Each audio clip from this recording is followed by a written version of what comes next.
Dr. Barrett, in the past, you've stated you're a fan of keeping masks on faces and defended mandates on social media.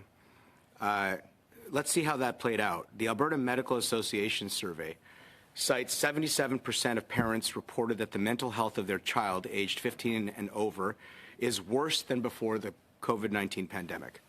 And according to the Canadian Institute for Health Information, during the first year of the pandemic, almost 25% of hospitalizations for children and youth were mental health related.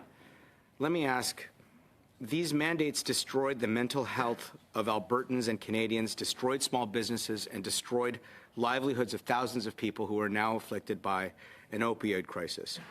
Do you still stand by your comments today? Not directly exactly related to the bill, but happy to take the rhetoric and start with a response to the question that I think was there.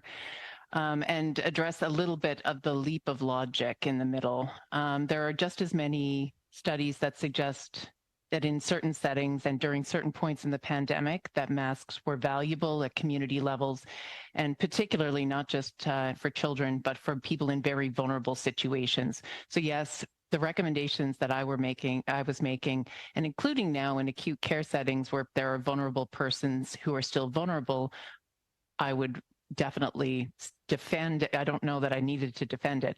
Do I think the science supports continued masking in certain situations to prevent airborne and or droplet-borne disease prevention? I do.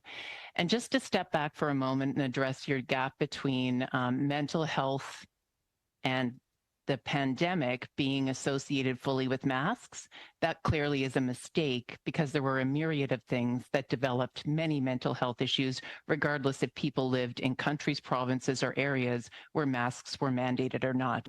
Thank you for your response. I mean, for children between the ages of 6 and 14, 70% of parents reported that their children's health was worse off than before the pandemic. A large portion of this is cited due to the lost access to natural outlets for stress and anxiety, such as sports and after-school activities due to these restrictions.